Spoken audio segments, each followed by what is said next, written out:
सभा में तिरंगा यात्रा था। 70-80 किलोमीटर पूरे विधानसभा में घूर के आए हैं। क्या संदेश देना चाहते थे सर? आज अत्रि विधानसभा के चारों प्रखंड में तिरंगा यात्रा निकला था, जिसमें कि हम लोगों ने भी भाग लिया। और ये खिजरसराय से शुरू होकर नीमचक, बथानी, अत्रि और गहलोर घाटी, जेठियन घाटी होते हुए हम लोगों ने बाबा दशरथ मांझी जी के भी जो मूर्ति है वहाँ अनावरण किया। उसके बाद होते हुए हम लोग जेठियन घाटी होते हुए हम लोग सियोतर बाज़ार में इसका अभी 2 मिनट पहले हम लोग ने उसको समापन किया है। और सारे लोगों में जोश था, उत्साह था।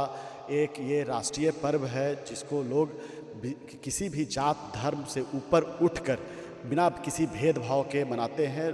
पर एक परिवार के रूप में देश को आगे ले चलना है। और अपने 1947 के पहले जिन लोगों ने हम लोगों के आज़ादी में लगभग ब्रिटिशर से 200 सालों तक लड़ाई लड़ा, चाहे चंद्रशेखर आज़ाद जी हों, चाहे भगत सिंह जी हों, इस तरह से गांधी जी हों, तो सबों ने जिस तरह से एक लड़ाई लड़के अपने शहादत देकर जिस तरह से हम लोगों को आज़ाद कराया, उनकी आज़ादी को भूलना नहीं है।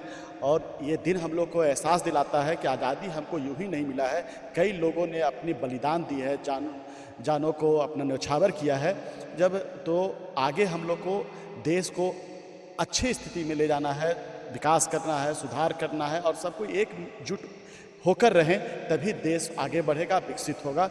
इसी संदेश के साथ पूरे चारों प्रखंड में हम लोगों ने बाइक से लगभग 70-80 किलोमीटर चल के सब जगह हम लोगों ने, और सारे लोगों का हम लोग को सहयोग भी मिला। जहाँ जहाँ बच्चे मिल रहे थे, बच्चे हों बूढ़े हों, सब लोगों ने अभिवादन किया। सब लोगों ने भारत माता की जय के नारे के साथ सब लोगों ने उद्घोष किया।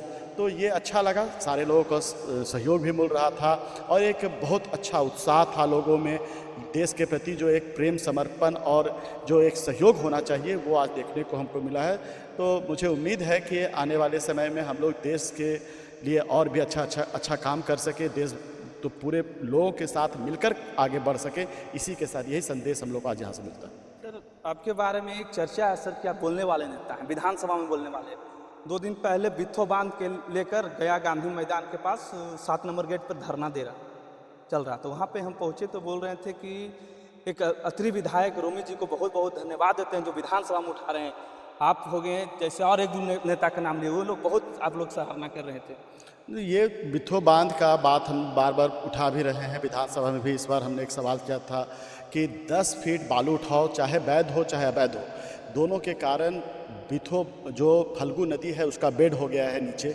जब बारिश की पानी भी आता है तो वो जब तक कि पूरा जलस्तर भरता नहीं है तब तक बांध में नैली पैन हो, पचलक पैन हो, रौनिया पैन हो, इस तरह के दर्जनों पैन जो अत्रि विधानसभा में और बेलागंज विधानसभा में भी दर्जनों पैन हैं, वो सब निष्क्रिय हो गए हैं। इसका एक ही सॉल्यूशन है कि आपको बिथो बांध बनाना पड़ेगा। बिथो बांध बनाकर सारे नहरों में अटैच करना पड़ेगा, तभी किसानों, क्योंकि ये भारत किसानों का देश है और किसान जब तक समृद्ध नहीं होंगे, जब तक किसानों को, जैसे आप देख सकते हैं कि इस साल खास करके बारिश सबसे कम हुई है। तो बताइए कि मुझे भी बोलने में अच्छा नहीं लगता है, लेकिन आज़ादी के इतने वर्षों बाद भी अगर किसान बारिश पर आश्रित होकर अगर अपनी खेती को करेंगे तो ये कहीं से भी उचित नहीं है। इसीलिए हम लोगों की ये मांग रही है कि बिथो बांध को बनाकर जितने भी पैन हैं उनको सुदृढ़ किया जाए और उनका जीर्णोद्धार किया जाए।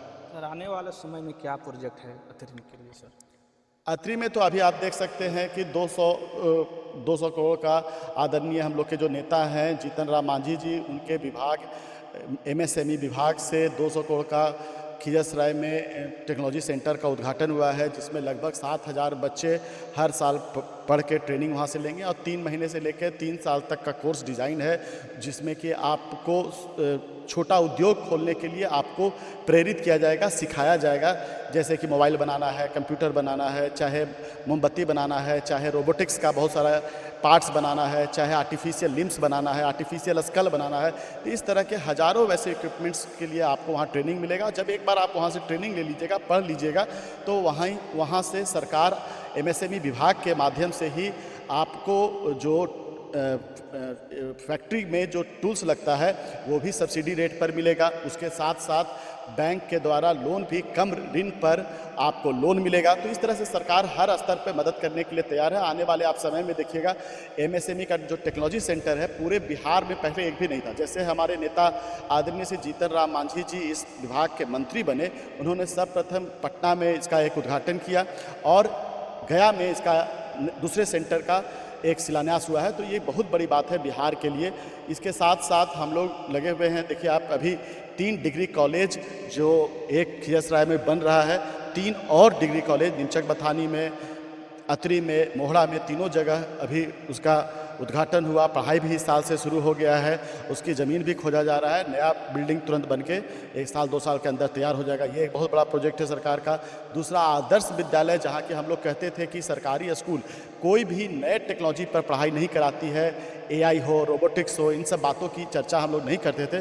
तो सरकार हर प्रखंड में एक आदर्श विद्यालय के रूप में एक एक विद्यालय को चयनित करके लगभग 1.5 करोड़ रुपया सारे विद्यालय को दिया जाएगा। और जो मॉडर्न टेक्नोलॉजी से जो पढ़ाई होता है, स्मार्ट टीचिंग, उसके माध्यम से गांव के बच्चों को भी शहर जो दिल्ली बॉम्बे में जिस तरह का एजुकेशन हो रहा है और जिस तरह से एआई का ट्रांसफॉर्मेशन हुआ है, एआई हर विभाग में घुस रहा है, तो उस सब चीज़ों को मॉडर्नाइजेशन करने के लिए उनका भी हर चारों प्रखंड में खोला गया है। और भी बहुत सारा है, जैसे आप देखिए अभी आपको आदर्श विद्यालय की बात हमने कहा। सर कुछ विद्यालय जो भगवा रंग में होगा उसमें भी विवाद चल रहा था सर। नहीं, उसमें विवाद करने का कोई मामला विपक्ष पार्टी तो कर रही है सर। विपक्ष को कुछ ना कुछ बोलना है, कुछ करना है। अपने समय में भी वो चरवाहा विद्यालय खोलते थे, आज आदर्श विद्यालय खुल रहा है, आज कंप्यूटर से लैस किया जा रहा है, आज एआई और रोबोटिक्स की बात हो रही है। तो चरवाहा विद्यालय और वाले लोग तो रंग पर ही तो क्रिटिसाइज करेंगे। आप तो पढ़ाई पर तो वो बोल नहीं सकते हैं, वो तो ये बोल नहीं सकते हैं कि एआई और रोबोटिक्स की बात। वो तो जब अपने समय में चरवाहा विद्यालय खोले थे तो अब तो कलर पर ही उनको सबसे ज़्यादा विवाद होगा। हरा उनको अगर उनका पसंद है कि हरा हो जाए तो सब जगह हरा कर अपने समय में कर देते, कहाँ कोई उनको रोके हुए था। लेकिन जब कलर पर कोई विवाद नहीं होना चाहिए है, जो मुहिम क्या है, सबसे पहले तो हम लोग को मॉडर्नाइजेशन करना है, टीचिंग में स्मार्ट टीचिंग करना है। अभी आप देख सकते हैं कि हमारे मुख्यमंत्री आदरणीय श्री सम्राट चौधरी जी ने कुछ दिन पहले ही स्टार्टअप किया कि आप रात में भी नीट का तैयारी कराया जाएगा पटना से बैठ के स्मार्ट क्लासेस के माध्यम से। तो गांव-गांव में इसकी प्रिपरेशन होगा। तो ये सब हम लोग आगे बढ़ रहे हैं, हम लोग पीछे की तरफ नहीं देखते। एक भूमिहार ब्राह्मण पर विवाद चल रहा है सर। आप लोग पूरे विधानसभा में जितने भूमिहार विधायक थे सभी उठ गए थे अपने ही अथी पे, सरकार पे। नहीं, सरकार ने उसमें गलत जवाब दिया और मुझे नहीं लगता है कि किसी को भी जाति का पहचान बदलने का अधिकार होता है। सरकार आते जाते रहती है, लेकिन जाति के पहचान को कोई नहीं मिटा सकता है। वहाँ कहीं कन्फ्यूजन हुआ होगा तो, लेकिन हम लोग का जब भूमिहार ब्राह्मण, खास करके मैं भी उसी जाति से हूँ, और हमारे जब अभिलेख में भूमिहार ब्राह्मण है और जब राजस्व में सरकार ही दे रही है भूमिहार ब्राह्मण, जब प्रॉब्लम क्या हो रहा है कि ईडब्ल्यूएस का जब वो जातीय सर्टिफिकेट बनाने जाते हैं तो उनको सर्टिफिकेट में भूमिहार लिखा रहता है। तो ये दुविधा है, सरकार ही 2 तरह का कैसे दे सकती है आपको प्रमाण पत्र। एक जगह जब हम लोग किसी रजिस्ट्री को करते हैं, राजस्व अभिलेख में आप भूमिहार ब्राह्मण लिखते हैं और वहीं पर जब जातीय सर्टिफिकेट देते हैं तो उसमें आप सिर्फ भूमिहार लिखते हैं। तो ये कहीं ना कहीं दुविधा है। और जब 1931 के गजट को देखिए, उसके पहले की भी जनसंख्या गणना को देखिए, शुरू से ही हम लोग का जब भूमिहार ब्राह्मण रहा है तो हम लोग की मांग वही रही है कि भूमिहार ब्राह्मण कर दीजिए। तो इसमें अगर हमारे गृह मंत्री के चार्ज में उस दिन जो हमारे उप मुख्यमंत्री थे, तो उनको जो कहाँ से उनको इन्फॉर्मेशन मिला कि स्वर्ण आयोग ने ऐसा कुछ दिया है, जब आरटीआई से कल परसों ही मांगा गया तो ये स्पष्ट हुआ कि स्वर्ण आयोग ने ऐसा कोई भी रिकमेंडेशन नहीं किया है। तो कहीं ना कहीं सरकार के स्तर से जो उनके सरकारी पदाधिकारी हैं उनको गुमराह किए होंगे। यही कारण है कि विजेंद्र यादव जी ने इस तरह का, जो हमारे नेता भी हैं और बिहार सरकार में उप मुख्यमंत्री हैं, इस तरह का बयान दे दिए। स्वतंत्रता दिवस पे अतरी की जनता को क्या संदेश? स्वतंत्रता दिवस की शुभकामना मैं अतरी के सारे वासियों को देना चाहता हूं। और ख़ास करके ये पर्व है जहां कि हम लोग जाति और धर्म को छोड़कर एक होकर विकास के लिए भारत को आगे ले चलने के लिए और बिहार को आगे ले चलने के लिए, अत्रि को आगे ले चलने के लिए अपने सर्वोच्च न्यौछावर करने के लिए तैयार रहते हैं।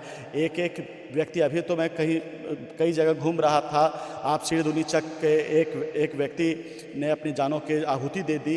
तो इस तरह से कई, खास करके आप शहरों के लोगों को नहीं देखिएगा कि सेना में जाके भर्ती होते हैं और अपने प्राणों का बलिदान दे देते हैं। गांव-गांव पर है, तो गांव में देश प्रेम सबसे ज़्यादा है, मेरा ये मानना है। और ख़ास करके ये स्वतंत्रता की लड़ाई और स्वतंत्रता की जो जश्न है वो गांव तक जब तक नहीं पहुंचेगा और गांव में जब तक अच्छे से नहीं मनाया जाएगा तब तक स्वतंत्रता के जश्न का कोई उदाहरण नहीं है। और उसमें मैं देख रहा हूं कि अत्रि विधानसभा में लोगों में जागरूकता आई है, लोगों अपने आप को कनेक्ट कर रहे हैं और लोग ये मान रहे हैं कि अब हम आज़ाद हो गए हैं और इस आज़ादी के जश्न में पूरे लोगों को साथ लेकर आगे बढ़ें। इन्हीं सब बातों के साथ धन्यवाद। हमारे साथ अभी अत्रि विधायक रोमित जी थे और ये आज तिरंगा यात्रा था अत्रि विधानसभा में। मिलते हैं अगले वीडियो में। जय।